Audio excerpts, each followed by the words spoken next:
Hi there. I'm Cindy Linden, and this is the Cook Along Podcast.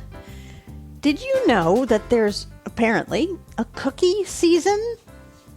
To me, cookie season is all year long, and I just really wasn't even aware that people thought of there being a cookie season until fairly recently over the holidays when somebody said to me, "How's your holiday cookie baking going?"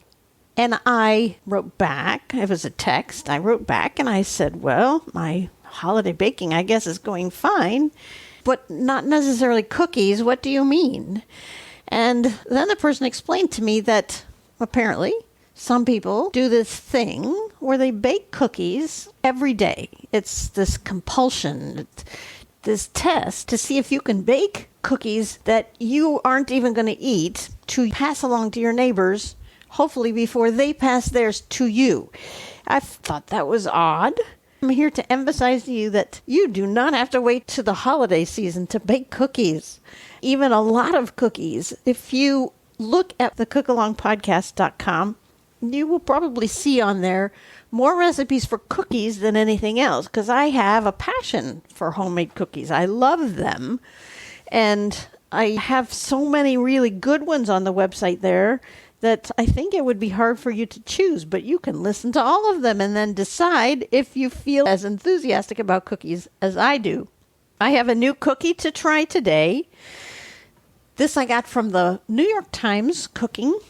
It's called Lemon Meltaways, and just those words together, I think, are what appeal to me. I like lemon, and something that melts in your mouth seems good to me. It looks to me as though it's a kind of shortbread cookie, which is also good. I love shortbreads. I'm not really clear that that's what we're going to get. The picture is a little ambiguous. There's just these beautiful little yellow discs with powdered sugar on top. So I thought we'd try them. I did, in reading the comments, discover that we probably want to make one recipe modification as we're going through this. So when I give you the ingredient list, I am giving it to you with the modification, because there were enough people who said the same thing that I decided to trust them more than the original recipe. Your ingredients are 1 cup of unsalted butter, 2 cups of powdered sugar, also known as confectioner's sugar, 2 tablespoons of packed, finely grated lemon zest, 2 tablespoons of fresh lemon juice, 1 egg yolk, 2 cups of all-purpose flour, 1/4 cup of cornstarch, and 1/2 teaspoon of kosher salt. The modification that I just added, that you just heard, is in the amount of lemon zest. The recipe actually only calls for 1 tablespoon, and so many people said, double that. You really need it if you want some bright lemon flavor. So that's what we're going to do today.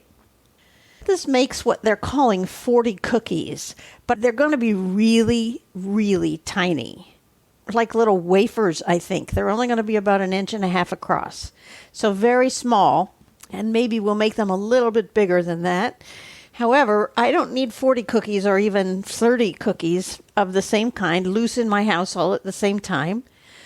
So I am only going to bake up half the batch, and the other half I'm going to freeze for later, and I'll talk about that when we get there. The do-aheads for this recipe are that your butter, that unsalted cup of butter, which is 2 sticks, should be softened. So you need to get it out ahead of time. Sorry, I know it's hard to get to this point in the podcast and then hear that you have a do-ahead that means you have to stop for a while. But you could also just cart it around in your jeans pockets or something for a bit to see if you can warm it up that way. That seems to work. The other thing you should know about this recipe is that the dough is going to chill for a couple of hours. So we don't have to preheat the oven. It's going to take a while before they're ready to cook. I saw a number of comments on the website that said people just did it without waiting for that 2 hours. I suspect that it just means that the cookies are more likely to spread. They're not going to stay as beautifully round as they will if we refrigerate it. So I may get tired of waiting at some point and not wait the full 2 hours. But let's pretend we're going to do it right. The equipment that you're going to need is an electric stand mixer, a zester, some parchment paper or plastic wrap. I think parchment paper will be easier, but we'll find out when we get there. And a couple of baking sheets with some more parchment paper. If you have a really large baking sheet, you'll only need the one. And if you're only making half a batch, you'll only need the one. I have read that a lot of people just did this by hand. I think that you certainly could do that if you have the patience and the arm strength. I'm not going to do that. I'm really only making a full batch of these because there's only one egg yolk in it. And if I were to try to cut it in half, I think I'd be sorry because I'd either have to use the whole thing or I'd have to try to figure out how much of it was half. And that just seems silly. So what I'm going to do is make the full batch of supposedly 40 little cookies. And then I'm unwrapping my butter. That's what that sound is. And dropping it into the mixer bowl. Then I will make 2 rolls because we have to roll them and then cold them, roll them and then chill them. And I will put one of the rolls in the freezer at that time. So I have just put both sticks of softened, unsalted butter in my mixer bowl. And now I am going to add 1 1/4 cups of powdered sugar. Please note that that is not the full amount. A lot of people, when they made it, put the full 2 cups into the mix at this point. You don't do that. You're only going to put in 1 1/4 cups. 5 1/4 cup measures is the way that I did it. One other piece of equipment you might decide you want, but not for a long time ahead of us, is a sifter or a fine mesh sieve, because these get dusted with powdered sugar and it'll look nicer if it doesn't come out in clumps. Right now we have to set that aside for a moment, that bowl with the butter and sugar, because we have to zest some lemons. I'm getting out my zester and I have 2 lemons about the size of a racquetball, maybe a little bigger than that. And I'm just using my zester and going to scrape off as much of this outside as I can. We don't want to get that white part that's underneath the bright yellow skin because that is bitter. On the other hand, 2 tablespoons is a lot of lemon zest. And I don't know if I even, in 2 lemons, have enough surface space here to provide that much. So I may end up a little short. I'll use what I can, though.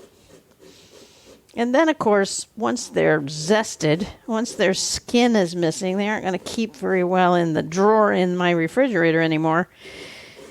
But sometimes I just go ahead and juice them and put that in some kind of container in my fridge because it will get used. You know, it gets used in sweet things, sour things, beverages, savory dishes. That lemon juice will come in handy. Part of the reason that I want to be sure to use as much lemon zest, as close to that 2 tablespoons as I can, is because I really like my lemon flavor to be pronounced. When I make my standard lemon bars, you know they have a shortbread crust and then there's the golden lemon gel in the next layer up. I have been through so many recipes for that stuff. I really love them. It's like little tiny squares of lemon pie, and I really enjoy them.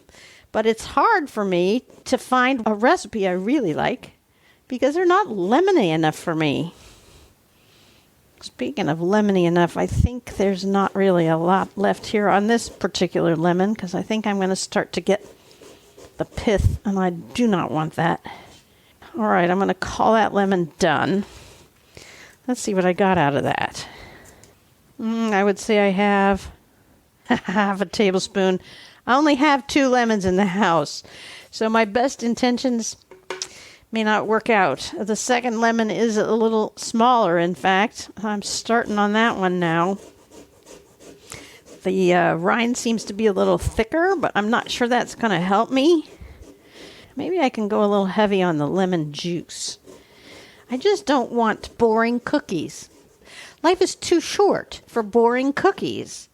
Of course, we all eat them anyway, right? We go, this is kind of meh. It's fine. Not really a great cookie, but it's okay. And we eat them anyway. I don't believe anybody stops and goes, this cookie isn't good enough for me. I'm not going to finish it. Who would do that? You always just, finish it. maybe you won't have a second one. Although, if a fair to middling cookie, if there's a pile of them right in front of me, even if I know at the first bite of the first cookie that it's only fair to middling, I will probably take another one off the stack because it's there, it's sweet. Like most Americans, I have a sugar addiction. And as I mentioned at the very top of this show, I love cookies. I love them. There's something about their size. There's something kind of personal about a cookie. They're so small and you're not sharing it. It's just going in your mouth. And you have a relationship with the cookie before you eat it.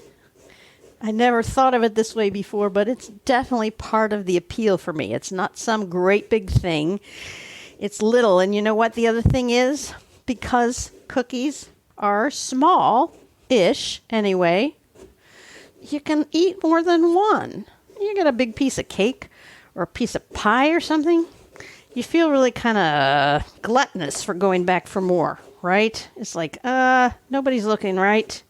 But with cookies, they are your personal partner in a very intimate little dance, and nobody has to know about your relationship but you and the cookie.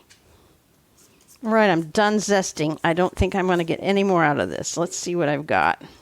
If you don't have a zester, I should have mentioned that in the beginning. If you don't have a zester, you can use a grater because they want this really finely zested, which makes sense. You don't want big strings of lemon peel in your cookies. I used my zester, but you could use the side of a box grater if you needed to do that.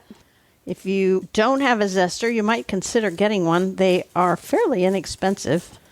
You can get ones that will do the job for probably around $6 or $7. And there we have whatever it's going to be. I think it must be close to 2 tablespoons, just maybe not tightly packed. It'll be fine. It's going to be good enough. Now, getting that bowl back out where we started with the butter and powdered sugar. We put the lemon zest in there in that bowl. And even if I don't have the full 2 tablespoons, what I do have is significantly more than what the recipe calls for. Now we're going to put that on the mixer and mix it on low speed so that powdered sugar doesn't fly all over the kitchen. I had a drawer open underneath my mixer here. I just decided I should close it so that I don't get powdered sugar flying into the drawer. All right, here we go. The softened butter isn't perhaps as soft as I would have liked it to be. Despite it sitting on my kitchen counter for 2 days, my kitchen is the coldest part of my house. It's kind of at the far end and right next to the garage, so it gets a little cold. All right, I think now it's not going to fly around. So what we're going to do next is turn up the speed to about medium-high and let it go for about 3 minutes until it gets all light and fluffy. Now, while it's doing that, we're going to separate the egg. And for that, we just need a little bowl. And we're going to crack the egg and then open it over the top of the bowl. And into the bowl is going to go the white part. Just carefully turn it up so half the shell is sitting like a cup. And the white part will just sort of roll off and it'll leave a bunch behind. So then you take the little cup and you dump it into the other half of the shell and just keep doing that and letting the white drip off. You'll find that most of that white is now gone. But if you really want to be sure you have only the yolk, you just dump it into your fingers, the yolk, once most of the white is gone, and let whatever white is left drip between your fingers. And I'm just going to slip that yolk into this 1/4 cup measuring cup for a minute. And let's check on this fluffiness. Oh, it's getting quite fluffy. I don't know why they said it was going to take 3 minutes. It doesn't look to me like it's going to take 3 minutes. But we're going to let it keep going for a bit, and then we're going to squeeze one of these lemons that we peeled off just to get our 2 tablespoons. That is usually a full lemon's worth of juice, but these are pretty big, so I don't know that I'm going to need both halves of it. And of course, I have 2 lemons, both naked, so I may just squeeze all of it and save the juice in a container in my fridge. You can just squeeze those lemons with your hands if you don't have a citrus juicer. Oh, All right, it got significantly fluffier. Now it's almost white. It's like the color of the butter has gotten so blended out. All right, I'm going to turn it off and just see how fluffy it feels. Oh, feels a little stiff. Well, I'm going to let it keep going a minute. So we're about ready to put the lemon juice and the egg yolk in that batter. Well, that's good enough. It looks very fluffy. It looks a little like meringue. It's good enough. All right, in there now. We're going to put the egg yolk. Just slide that out of its little resting spot in the measuring cup and get a tablespoon measure and see how much of this lemon juice I have in this bowl. All right, there's 1 tablespoon. Well, that's interesting. That half of that lemon was almost exactly 2 tablespoons. That works for me, although now I have 1.5 nude lemons I have to figure out what to do with. Just turn your mixer back on. We'll turn it up to like medium so that it all gets blended in there. Yeah, the egg yolk doesn't really want to emulsify, doesn't want to be part of this mixture. All right, I'm going to have to scrape down this bowl. There's no way that is going to come together with half of this butter stuff stuck to the side of the bowl. Okay, well, it feels quite soft. That's good. It wasn't as stuck as it looked. It just didn't want to move with the batter. It's always good to stop for a minute and scrape things down just in case there's stuff hiding at the bottom. I have that happen sometimes. I think everything's mixed in, and then at the very bottom when I go to empty the bowl, there'll be some butter or some unmixed sugar or something. All right, back up to medium. That's better. Now it's all becoming one thing. All right, now we have to create some dry ingredients. And I kind of want to combine those all in one container so that I can put them in slowly and not have everything splash all over the kitchen again. So into this sort of medium bowl that I didn't tell you needed and you could do without, I'm going to aerate my flour by stirring it around, getting some of that part that's densely packed down to loosen up a little bit. And then I'm going to spoon the 2 cups into the measuring cup. If you scooped it and there was too much, I think it would make these cookies less than meltable. And they're called Meltaways. I hope that's for a reason. Maybe you guys are familiar with the term Meltaways. I am not, but maybe they're one of those holiday cookie things that people bake. I don't really care if I like these. They don't have to be consigned to the holidays. That's crazy. 2 cups of flour, 1/4 cup of cornstarch. I'm going to have to spoon that out too, just because my measuring cup is too big to get into my cornstarch container. This is the stuff that goes everywhere. If you bump it in the wrong way, you will have clouds of this that go everywhere. 1/4 cup. The cornstarch goes in with the flour. And now the only missing ingredient is the salt. And they specify kosher salt. What that means is if you use regular table salt or sea salt, your cookies are going to be too salty because kosher salt is less salty. So anytime something says to use kosher salt, you got to do it. And anytime it says regular salt and you only have kosher salt, you need to use a little extra. You can find a blog full of information about that. It's short on the website. I think it's called Kosher Table or Sea, something like that. You can learn a lot there. Now I'm just stirring this together so that it's mixed up. And then what, of course, we're going to do is add this to the lemon and butter. So I'm going to turn that on to low and just to keep it from flying out everywhere. And I'm going to add this whole mixture really slowly for the same reason. I want it to get incorporated instead of turning into a lump. And I don't want it flying all over my kitchen if I can help it. Hopefully this will be enough to kind of stiffen this up so that we can shape it a little bit into a log. There goes the last of it. Oh yeah, my mixer's having to work a little harder now. I'm stopping to scrape everything down in because after you add flour, I find, at least on my mixer, that the top of my mixer blade gets stuff that will never come off if I don't knock it off of there myself, and then it doesn't get mixed in. So I'm also, while I'm here, going to go ahead and scrape down the sides a little bit. And then turn it back on for a minute. Okay. Well, it smells very lemony. It smells fabulous, in fact. But the dough is pretty wet, which is of some concern. Although I know it isn't supposed to be hard. It's described as being sticky, and certainly that's what we've got here. And what we have to try to do is roll it into logs, little tiny skinny logs, using some parchment paper. So I'm going to get enough for 2 logs, and then I'll cut this piece in half. I'm going to have to turn it curl side down, or I'm never going to be able to put dough on here. All right, what we're doing now is dividing this dough in half. Once we get it all off of the beater blade, I can see why they want us to refrigerate it. You couldn't cut it. It's too sticky. It's too wet to cut. Oh, it smells so good. Really. It has superseded the smell of the Sunday sauce I have cooking in my slow cooker. This is my first Sunday sauce. Sunday sauce is the sauce you make on Sunday because it takes a really long time to cook so that you have red sauce for the rest of the week. It's your one day of cooking, and then you use the sauce all week for meatball sandwiches or spaghetti or lasagna or pizza or whatever. And I shouldn't be telling you about that. It has absolutely nothing to do with this recipe today. But I've been smelling that all afternoon, and now all I can smell is this really scrumptious lemon smell.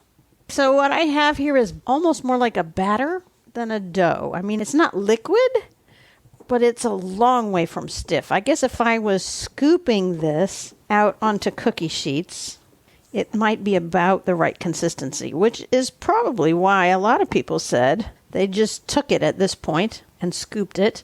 There was one person who said that they actually just rolled it flat. I guess you'd still have to chill it, and then they cut it with a shot glass to get their little circles. Shot glass is about 2 inches wide, or at least mine is.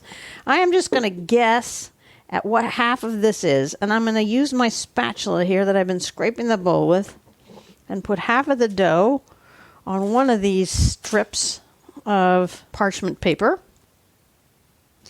and the other half of the dough on the other piece of parchment paper. Oh, this is going to be nuts. This is going to be crazy to try to roll this out. I don't know how I'm going to do it. I'm just right now glopping it all onto this paper, trying to make the amounts look about the same on both pieces. It doesn't even want to come off the spatula. It's that sticky. There's quite a lot of dough here, actually. I'm trying to put it in sort of a line. Don't try to aim for that because you'll never get it. I just mean that I'm not piling it all in a mountain. I'm trying to place it more like a river along those pieces of parchment paper. Holy smoke. This is going to be so interesting. I'm cleaning out the last of the bowl. Getting it off the spatula with my fingers and off my fingers with the spatula. And then here's what we're going to do. We're going to pick up one edge on the long side of this parchment paper, curl it over the top, and start rolling it so that I actually have kind of a roll here. And then just keep going until the parchment paper is all rolled up. And then roll that around a little bit, stretching this out into a log. I'm just sort of squeezing it a little bit from the middle to get the dough to go out toward the ends. And then I'll roll it a little bit. It doesn't have to be perfect. Oh, we don't want wrinkles in it like that, though. That's not going to work. I'm unwrapping it a little. See if I can get those wrinkles out. That's not going to help. Well, I have a log here now. I'm just yanking the paper to get the wrinkles out, and then I will rewrap it gently this time. And we want this about 1.5 inches wide. So if I put my thumb and my middle finger together to meet, that's probably more like 2 inches, but that's what I'm going to leave it at. I can make a ring around that roll with my thumb and my middle finger. Now I'm doing the same thing with the other batch, the other piece of parchment paper. This one's a little trickier. I did not spread it out as well. And I haven't got as much of a lengthy thing as I do a little bit of a mound.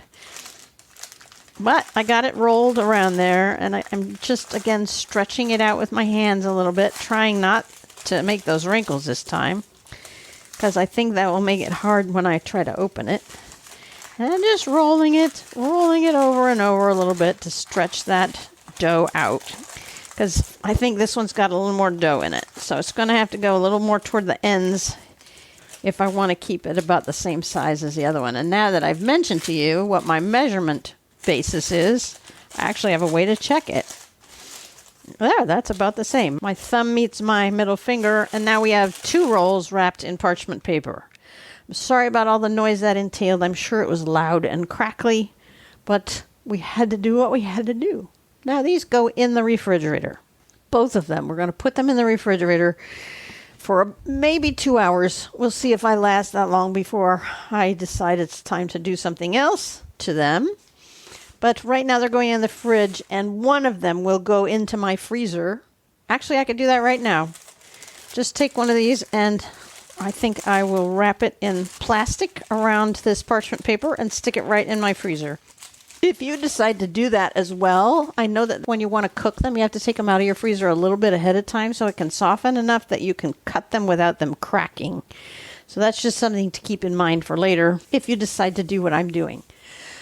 Go away, come back when you cannot stand waiting anymore. I don't care if that's 45 minutes or if it's an hour and a half or if it's the whole 2 hours. Come back when you really just want to make cookies. And we'll finish these, okay? 15 or 20 minutes before you want to bake your cookies. You need to turn your oven on to preheat to 350 degrees and move a rack to the middle of the oven.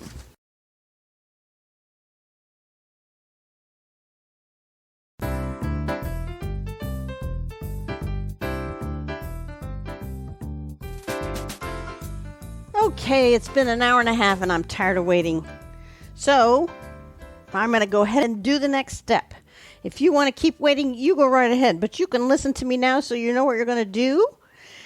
And then you can time it however it suits you. Yes, this is me getting out a baking sheet. And I'm going to be loud again because I need to put some parchment paper on it.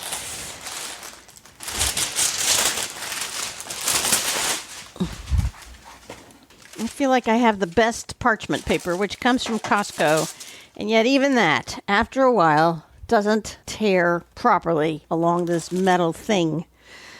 I just unwrapped the log. It's not pretty or uniform in any way.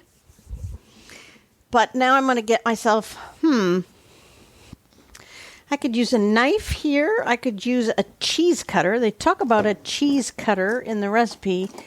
You know, one of those wire kind, which I happen to have. I don't think I want to work that hard trying to keep that even. I know it makes sense to do it, but I don't think I'm gonna. I'm smashing the end of the log in so that I have a flat end to start with on both sides.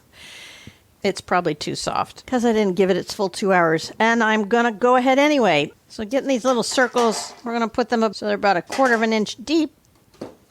They're about 1.5 inches across, and we're going to put them about 1 inch apart, maybe a little more than that. And I'm hoping to get them all on one cookie sheet. That's my goal. So far in this batch, I have 9. So I think I'm going to get about 18, maybe 20, which, you know, it told me it was going to make 40 cookies. And, of course, I froze half of it, so it may make almost that. And now I have 18. And I have 1, 2, 3, 4 more slices here. Where am I going to put them? I'm going to start a tiny little cookie sheet. I got a couple of little ones from my toaster oven. And I'm going to put them on a separate sheet. I might even have a leftover scrap of parchment paper up here. No, I've used them all. All right, here we go, making noise again. Sorry. And let's put these 4 on a separate sheet. When your oven reaches temperature, you're going to bake these for 12 to 17 minutes. And you really, really need to keep an eye on them because they need to be golden around the edges, but not brown all the way through. They should still be golden yellow kind of color. You don't want to overcook them, and it's easy to do that. If you're doing the whole batch and you have 2 cookie sheets worth, you want to do 2 things. Halfway through, so set your timer for 6 or 7 minutes. Halfway through, you want to switch the top pan and the bottom pan, and you want to swap the front for the back. So they get turned around in 2 directions, essentially, so that they're cooking evenly. And then just really, really watch them. You do not want them to brown, except just around the very, very edges. When you have got them where they're just golden on the edges and nowhere else, pull them out, set them on a cooling rack for a few minutes.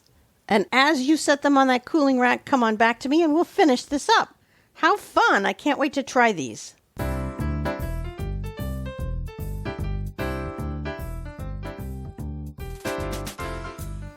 Well, mine didn't even take 12 minutes. I did 6 minutes on the first side and about 5.5 minutes on the second side, and they are really quite ready. According to the description, I wouldn't have wanted them to get any browner. I'm going to let these cool for a couple of minutes, just so they can be handled. I left them on the cookie sheet. They are sweet little things. Well, at least I hope they're going to be sweet little things. I'm going to take a picture so you can see them. And the picture will, of course, be on the website. They're not done yet, though. The next thing is you want to measure out the remaining 3/4 cup of powdered sugar. And then get your sifter or your fine mesh strainer. And holding this mesh strainer or sifter over your cookies, you're going to dump the powdered sugar in and let it dust the top of these cookies. Don't be too generous. You want some sugar on each cookie. But we want to do the back side as well. So don't use up all your sugar on this top side. A lot of it is going on the parchment paper. And I'm aware of that. And it seems like a waste. But maybe we can find a way to use it later. Then you need to just flip those cookies over. They're a little hot, so be careful. But all of them, turn them right over. Oh, Lordy. If I'd left them any longer, they'd have burned. These are really quite brown on the bottom. I'm not happy with that. Boy, they didn't even have that first 12 minutes. Well, the powdered sugar will hide a little of that extra brownness. And next time I'll know. And then use the rest of that sugar on the back side. Now, I'm only doing half a batch, of course, because the other half is in my freezer. So I am not using a full 3/4 cup on this half batch. I figured out that half of that was 6 tablespoons, which in and of itself is quite a lot. So much of this is going on the parchment paper. Well, how is it supposed to get on the cookies? Here, I know I'm supposed to be the expert, but it's not happening. Maybe when I can take these off the sheet and put them in some kind of container, I will... Oh, see, now I'm flipping them back over the other side, and there's not that much sugar on the top side. I should have done the bottom side first. Okay, so now there's all this sugar. You can smear the cookies in it, although they won't be as pretty. Or you can turn them over and tap whatever you got left over the top again. Wow, it's like it just all came off. This is not okay with me. Dang it. And it's all on the parchment paper. It now has landed on all my clean dishes because, of course, that's what I would do. Now I still have all this powdered sugar on this sheet. I don't know how to fix that. I think I can't. I'm going to get rid of the powdered sugar that I just got off of the smaller sheet. And then I think I'm going to have to just wait until I can take these off this sheet. And then what I'm going to do is I'm going to take this parchment paper and dump it back into the sieve/bowl. Move the cookies to a plate or some sort of serving tray and put the rest of that powdered sugar from the parchment paper back onto the top of these cookies because I've turned them back over now. And I know they're still hot, but I have to try one. You know I have to try one. There you go. Yeah, they're little lemon shortbread cookies. I think they'll be better when they're cooler. But they're very tart and very lemony. There's a sweet contrast of the powdered sugar on the top. I think it was absolutely the right thing to put in more zest. These could be trouble. They're light enough, or I think you could eat a bunch of them at one sitting. Okay. All right, so now we know. I think these are worth your time. Add them to your cookie collection. And do not wait till whatever cookie baking season is. That's crazy. These would be just as lovely in the spring as they would be in the winter. Okay? That's my 2 cents on cookie baking season. That's 12 months of the year, right? Please tell even just one friend that you listen to the Cook Along podcast. Encourage them to listen to a podcast of their choice. There are so many things available, so many recipe options and quick bites where we just talk. So many things to check out. They can decide what they like to listen to, but please ask somebody to join you in listening to this podcast. I'm going to go eat some more cookies. And so until next time, happy cooking. There is powdered sugar everywhere, man.